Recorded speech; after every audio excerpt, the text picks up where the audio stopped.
Conversa Bem Viver com Lucas Salum. Minha gente, não são todos os dias que a gente tem o prazer de encontrar a história viva do nosso país aqui frente a frente. É com muita alegria que eu anuncio que quem conversa Bem Viver hoje é Anita Leocádia Prestes, filha de Luiz Carlos Prestes e Olga Benário. Ela que é formada em Química, veja bem, mas é doutora em História Social e é uma das pessoas que perpetua, que mantém vivo o legado, principalmente de Luiz Carlos Prestes, mas também, é claro, de Olga Benário, de todo o espírito comunista nesse país. Anita, minha querida, que alegria falar com a senhora. Obrigado demais por essa disponibilidade, viu? Obrigado. Eu que agradeço, né, essa oportunidade. Estamos aqui à disposição. Maravilha. Você já viu o livro? Já tem o livro ou não?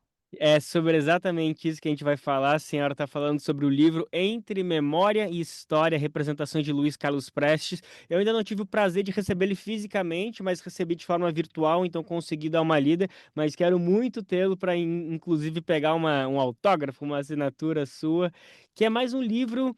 Que é isso que é por aí que eu queria começar. A senhora está prestes a completar 90 anos, já publicou trocentos livros que debatem todo o legado, a história, a militância de Luiz Carlos Prestes, de toda essa história que foi o movimento que seu pai propagou pelo Brasil, e mesmo assim, com 90 anos, a senhora publica mais um livro. Da onde que vem? O que que move a senhora de seguir trazendo esses elementos tão importantes da memória do seu pai e publicar mais um livro? Bom, eu achava já há algum tempo que seria necessário escrever sobre esse problema, quer dizer, as versões existentes, não? Principalmente na historiografia e na memorialística, mas que repercutem na imprensa, enfim, em todos os aspectos assim da vida cultural, as versões existentes sobre não só Luiz Carlos Prestes, mas os comunistas. E focando em que Luiz Carlos Prestes, sem dúvida, foi o comunista mais famoso no Brasil. Existe, eu acho, um certo consenso a esse respeito. Né? Então, os ataques, falsificações existentes, né, assim, na produção historiográfica e memorialística, sobre os comunistas e sobre Prestes, e também os silenciamentos. Quer dizer, são duas táticas existentes que a gente pode detectar assim, na estratégia da burguesia, da direita, né, das classes dominantes, para combater os comunistas e Luiz Carlos Prestes. A estratégia da falsificação, quer dizer, uma história falsificada, uma história que não tem nenhum compromisso com a evidência, como queria o grande historiador marxista inglês Eric Hobsbawm. Uma história considerada hoje em dia, na moda, chama-se de pós-moderna. Na verdade, isso é o irracionalismo, não? E a deturpação da história comprometida com as evidências. Ou, por outro lado, o silenciamento. É outra tática. Silenciar, né, a participação dos comunistas, em particular de Luiz Carlos Prestes, nos diferentes episódios da história do Brasil e do mundo. Né? Então, eu abordo justamente essas questões. Eu consultei, assim, trabalhei com cerca de 300 livros, 300 obras, isso, as mais variadas, mas incluídas aproximadamente, né, dentro da historiografia e da memorialística brasileira, restringindo, porque poderia se abordar a imprensa e outros aspectos da vida cultural, como teatro, cinema, etc. Mas é impossível abordar tudo isso de uma vez. Né? Então, eu me limitei à memorialística e à historiografia, porque a partir dessa produção historiográfica é que isso vai para a imprensa, vai para todos os aspectos da vida cultural, televisão, rádio, enfim. Então, eu acho que era importante fazer esse trabalho e, justamente, revela-se, né, nesse livro como é falsificada, como é combatida de diferentes formas, né, a vida e, principalmente, a participação na vida política, né, de Luiz Carlos Prestes e, junto com isso, dos comunistas. Né? Toda a política levada à frente pelos comunistas é profundamente falsificada. Inventa-se né? Histórias que depois se repetem e acaba que, inclusive, pessoas intelectuais de esquerda, até alguns comunistas, repetem certos lugares comuns que já foram tão repetidos, já houve tanta insistência em torno deles, que viram assim, uma espécie de verdade. Então, as pessoas, às vezes, pessoas honestas, intelectuais, até de valor, mas que repetem essas mesmas questões sem pensar muito, sem se aperceber que estão repetindo aforismos que interessam a burguesia, interessam as classes dominantes, justamente para combater os revolucionários, para combater aqueles que defendem os legítimos interesses dos trabalhadores. Sim. Então, resumidamente, é isso. É, como trazendo para a atualidade, combater as fake news, que é o que está mais em voga, que não se tem mais debate político, só se tem fake news para tudo que é lado. Felizmente, né, professora, a gente já superou o mito de que comunistas comiam criancinhas, né? Mas é impressionante que as inverdades que se faz contra os comunistas e principalmente contra o legado do seu pai, de Luiz Carlos Prestes, segue a solto. Então é fundamental ter uma pessoa que conhece com uma propriedade infinita a história desse homem, poder compartilhar, e que bom que a Boitempo está junto com a gente, publicando todos esses relatos tão importantes. Professora, deixa eu fazer uma rápida provocação, porque se a gente vai atrás da sua bibliografia, de todos os livros que a senhora já publicou, são muitos as referências a Luiz Carlos Prestes, a tudo que você já... todas essas memórias, tudo que ele já construiu, é muito vasto, é muito bonito como você tem uma relação com seu pai que transcende, né, esse plano material. Mas eu fiquei pensando um pouco sobre a sua mãe, sobre Olga Benário, e aqui me permite trazer a público essa história que todo mundo sabe, mas eu sei que é muito duro, que a senhora nasceu num campo de concentração, só conheceu a sua mãe por 14 meses, o período de amamentação, e depois foi roubada da sua mãe, que foi entregue aos nazistas, e aí, assim, a senhora, a vida da senhora percorreu outro caminho. Então, o contato que vocês duas tiveram foi muito curto. Mas te pergunto, a senhora reflete sobre o que já ouviu sobre Olga Benário, seja por parte do seu pai ou de outras pessoas? A senhora reflete o que a senhora carrega de Olga Benário na sua militância, na sua maneira de pesquisar, sobre, enfim, trazer todos esses ideais? Tem um livro sobre ela, né? Olga Benário Prestes, uma comunista nos arquivos da Gestapo, publicado, né, pela editora Boitempo também. Não é propriamente uma biografia, porque me parece que o trabalho do Fernando Moraes, embora ele não seja historiador, é uma reportagem jornalística, dá conta, assim, fundamentalmente da biografia dela. No fundamental, tem alguns problemas que podem ser ali questionados, mas no fundamental, inclusive o meu pai considerava bom o livro, né? Mas depois surgiu, né, o arquivo da Gestapo, que estava fechado, foi aberto agora, 10 anos atrás. Então, com esse arquivo da Gestapo, apareceram muitas novas informações que, inclusive, o Fernando Moraes não conhecia. Então, eu escrevi um livro em que justamente resgato essas novidades, né, que apareceram com o arquivo da Gestapo, que são muitas e revelam a firmeza, né, da Olga, a disposição de luta dela, etc. Enfim, é um livro bastante importante. Eu realmente não a conheci, né, porque eu fui separado dela com 1 ano e 2 meses, não tenho a menor lembrança dela, mas eu fui criada numa família comunista, né, a família do meu pai. Inicialmente era a minha avó e a minha tia, a irmã mais moça do meu pai, né, a Lígia, que me inculcaram, né, não só os princípios assim comunistas, como a admiração pelos meus pais. Quer dizer, desde muito pequena eu conhecia a história dos dois, quer dizer, essa história me foi sendo transmitida na medida em que uma criança de 4, 5, 6 anos, etc., pode compreender. Né? Eu fui, pouco a pouco, tomando conhecimento da história dela, depois, através do próprio meu pai, que eu só fui conhecer com 9 anos, né? E de muitas outras pessoas que a conheceram, de muitos outros, né, de outras informações. Foi assim que realmente eu fui educada nesse clima, admirando muito tanto meu pai quanto a minha mãe, procurando seguir o exemplo deles, né, de 2 revolucionários comunistas que dedicaram a vida à causa pelos interesses dos povos, pelo comunismo, né, pela revolução. É muito bonito te escutar, sabendo de que, por mais que você não teve esse contato propriamente com a sua mãe e com seu pai também foi muito menor do que poderia ser, que você conseguiu absorver muito desse legado, né? Que foi algo que participou da sua vida.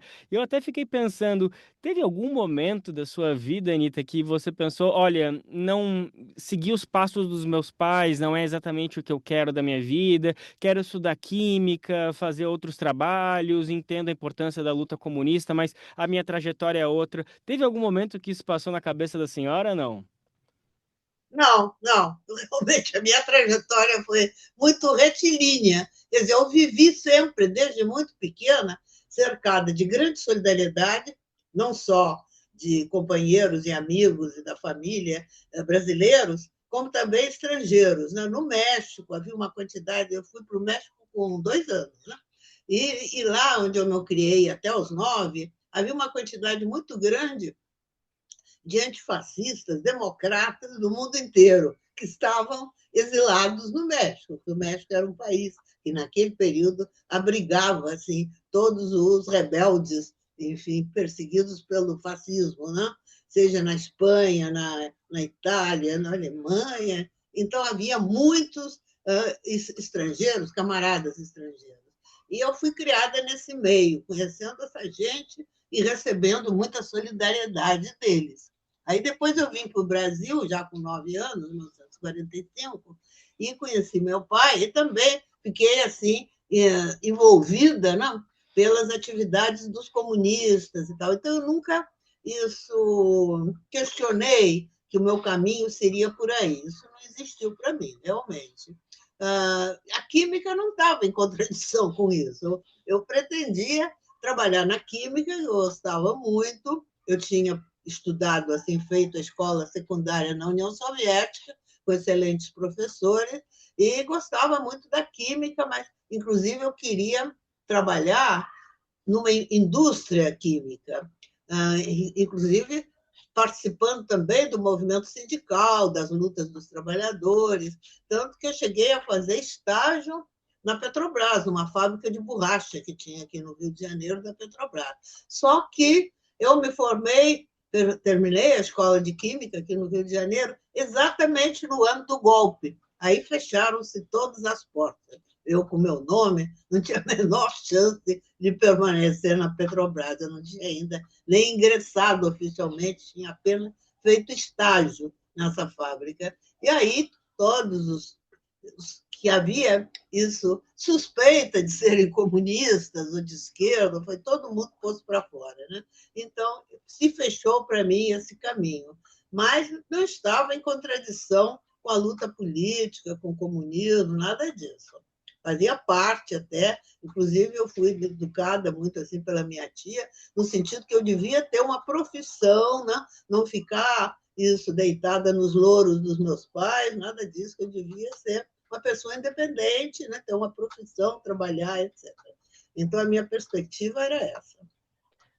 E Anitta, agora voltando um pouquinho mais sobre todo o legado do seu pai e essa maneira que você perpetua e todas essas reflexões que a gente pode fazer com o tempo atual, eu fico pensando muito como Luiz Carlos Prestes olharia para esse Brasil de 2026, principalmente depois de mais de 20 anos de gestão do governo, de gestão petista, né, do Partido dos Trabalhadores, que foi quem deu início, de fato, à reforma agrária no país, que começou a fechar os arrobos autoritários de tanto, principalmente dos Estados Unidos, de botar para frente tudo isso que pregava Luiz Carlos Prestes: revolução, reforma agrária e anti-imperialismo. Te parece que ele olharia com orgulho para todo esse legado construído pelas gestões petistas ou ficou muito aquém do que de fato defendia Luiz Carlos Prestes?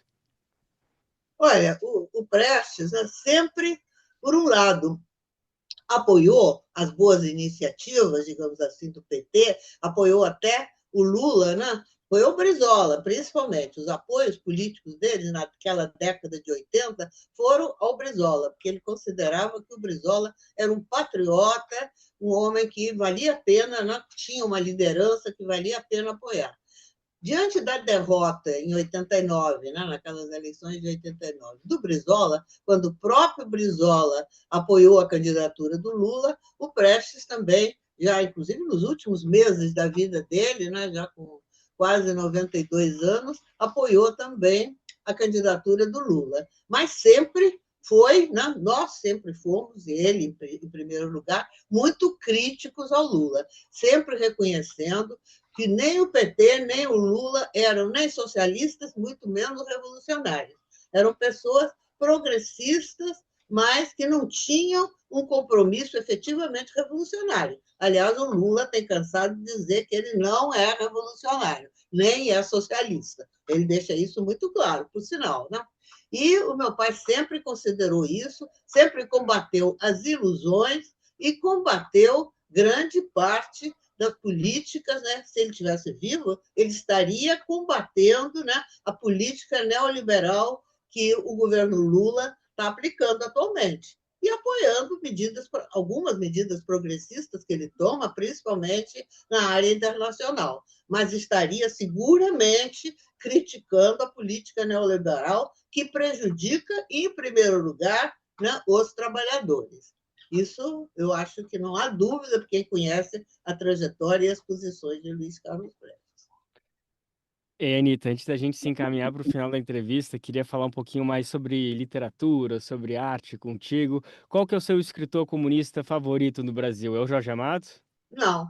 Você está perguntando comunista? Graciliano Ramos. Qual que é a sua relação com Graciliano Ramos?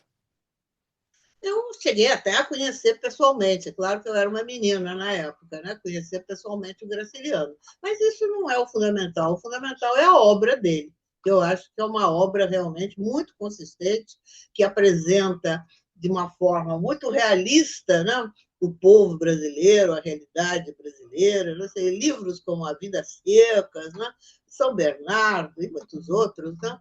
Quer dizer, eu acho realmente o Graciliano, enquanto escritor comunista, o maior escritor brasileiro, sem dúvida nenhuma. Tu acha que o Jorge fato... Amado teve um papel importante também, né? Principalmente na fase, eu considero, na fase inicial dele como romancista, né? Depois, eu acho que ele ficou muito preocupado em agradar a burguesia, a classe média, etc. E os próprios literatura dele mudou bastante, né? Se desentenderam um pouquinho ali para o final, então. Não é que ela desentendeu, mas as posições políticas assumidas pelo Jorge Amado, no final, já mais da vida dele, foram posições de conciliação com as classes dominantes, diferentemente do que era no início, quando ele era um combatente, um comunista. É diferente. E ele, Mudou. a senhora chegou a conhecer o Jorge Amado? Conheci bastante, principalmente naquele período em que eu era ainda assim, uma menina, uma adolescente, né, que eu estava na União Soviética estudando. Ele, naquele período, era um militante do Partido Comunista, inclusive exilado na Europa, ele estava exilado na Tchecoslováquia. Ele ia muito a Moscou, então nós o conhecíamos, eu, a minha tia, conhecíamos muito a ele, a Zélia, etc. Depois, ele voltou para o Brasil, se integrou muito junto à burguesia, às classes médias, assim, escreveu muito para agradar a classe média, né, eu acho, e se afastou do Prestes, se afastou dos comunistas, foi isso. O seu pai e Jorge Amado também foram amigos, também se conheceram. Como é que conheceram muito, né? Principalmente na fase inicial. O livro que ele escreveu, O Cavaleiro da Esperança, foi uma obra importante, né? Quando produzida. Aí você vê, foi um livro escrito em 1942, quando ele estava no exílio, na Argentina, um livro que entrava no Brasil clandestinamente em espanhol, porque era proibido pelo Estado Novo, né? Passava de mão em mão, assim, fotocópias, naquela época nem existia xerox, né? Só foi publicado no Brasil em português em 1945, após, né, a saída do Estado Novo, até o fim do Estado Novo, né?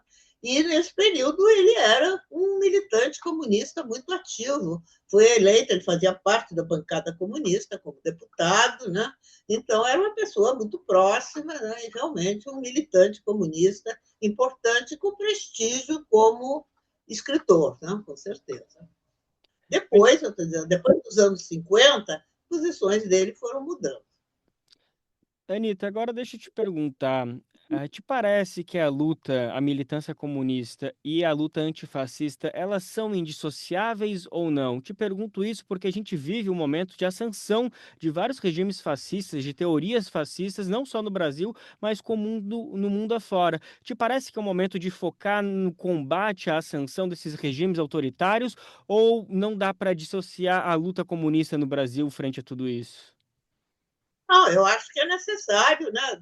As ideias mesmo que já foram defendidas pelo grande comunista internacionalista, que foi o Jorge Dimitrov, né? No 7º Congresso do Internacional, a necessidade de unificar forças, formar frente única contra o fascismo. No Brasil também, eu acho que é necessário. Mas os comunistas formando frente única não abdicam, isso Lenin sempre chamou a atenção, não abdicam das suas posições, continuam lutando contra o fascismo, mas organizando o povo, os trabalhadores, na luta para ir adiante, para ir até o socialismo, a Revolução Socialista. Então, isso eu acho que está faltando no Brasil, inclusive nos atuais ditos partidos comunistas, que me parece que, em grande medida, deixaram de lado a luta revolucionária, a luta pelo socialismo. E também, se você deixa isso de lado, acaba perdendo consequência na luta antifascista. Mas, sem dúvida, que a luta antifascista é a necessidade de formar frentes mais amplas possíveis para lutar contra o fascismo. Anita, Uma coisa não está em conflito com a outra. sim. E agora deixa eu aproveitar para a gente fazer uma rápida viagem, sair um pouco do Brasil e ir para um espaço muito querido nosso, que é a ilha caribenha, Cuba, que passa por um dos momentos mais difíceis. Muitos apontam como o momento mais difícil da história, desde o início da Revolução, no início da década de 60, final dos anos 50. E, coincidentemente ou não, é o ano do centenário de Fidel Castro. A gente está passando por esse momento emblemático. Queria te ouvir um pouquinho, a partir de toda a sua experiência, de tudo que você sabe sobre a Revolução Cubana, de qual que é o caminho que Cuba precisa seguir nesse momento, qual que é a inspiração de Fidel Castro nesses 100 anos, que é importante para a gente conseguir entender o direcionamento que a Revolução precisa manter nesse momento tão difícil. Olha, acho que Cuba dá um exemplo muito importante de firmeza na luta revolucionária, na luta pelo socialismo. Como têm dito os dirigentes cubanos atuais, inclusive, Cuba não se entrega, Cuba não se rende. É muito importante, por isso, a solidariedade internacional, inclusive nossa aqui. Essa semana mesmo, eu estive participando aí de um evento que, lamentavelmente, não tinha muita gente, em que um camarada cubano, né, esteve aí, falou sobre a situação de Cuba, que realmente é uma situação trágica, estamos sabendo disso, e da necessidade da solidariedade internacionalista, né, para deter esse avanço, esse intervencionismo, né, do atual governo norte-americano, né, que é um negócio totalmente absurdo, né? E intervenção nunca vista, né, em outro país por parte, né, do imperialismo norte-americano. Então, é necessário a solidariedade, porque os cubanos sozinhos eles resistem. Né? E se os americanos resolverem avançar lá, o governo americano, bombardear Cuba, olha, os cubanos vão lutar até o último cubano. Eu acho que é realmente um heroísmo, como eles fizeram em 61, né, quando houve aquela primeira tentativa de invasão, né, militar por mercenários pagos pelo imperialismo norte-americano. Os cubanos pegaram em armas e, sob a direção de Fidel, né, se contrapuseram e botaram para correr, né, os invasores. Hoje em dia, eu acho que também eles farão isso, mas com bomba atômica, com os recursos militares que o governo americano não possui, realmente o perigo é muito grande. Por isso, como jamais, a solidariedade nossa é fundamental. Né? Eu me lembro quando houve essa invasão da Baía dos Porcos, né, como se chamava, em 1961, grandes manifestações ocorreram aqui no Brasil, e os comunistas sempre à frente. Eu me lembro, eu era estudante na época, participava aqui do movimento estudantil no Rio de Janeiro. Olha, manifestações imensas passaram pelo Rio de Janeiro e outras cidades do Brasil, justamente exigindo que Cuba fosse deixada em paz, que o imperialismo saísse dessa invasão, que essa invasão acabasse. Então, essa solidariedade é histórica e precisa agora continuar com mais força ainda, né? Anita Leocádia Prestes, minha gente, a história viva do Brasil, conversando aqui com a gente. Que honra imensa falar com a senhora. Anita, deixei a pergunta mais difícil para o final, hein? Desculpa deixar agora, mas vou ter que falar. A senhora já falou que Graciliano Ramos é o seu escritor favorito aqui no Brasil. E agora um duelo entre Graciliano Ramos e Gabriel Garcia Marques. A senhora fica com quem? Não, eu acho que os dois ocupam lugares importantes, né? Tanto um quanto o outro. Não diria que um fica na frente do outro. Também são épocas diferentes que eles retratam, estilos diferentes, né? Ambos são legítimos representantes dos seus povos, né? O Graciliano aqui do povo brasileiro, né? E o Garcia Marques do povo colombiano. Eu acho que ambos têm grande valor, né? E não vejo razão para fazer esse tipo de comparação. Tá bom, se saiu bem, desculpa a provocação. E Anitta, o aniversário de 90 anos agora em novembro, vai ter uma festona? Como vai ser? Olha, eu não sou favorável a isso, não gosto, sabe? Realmente não gosto. Mas tem pessoas aí, amigas, que estão querendo, mas se eu puder escapar, eu escapo. Não gosto dessas comemorações pessoais assim.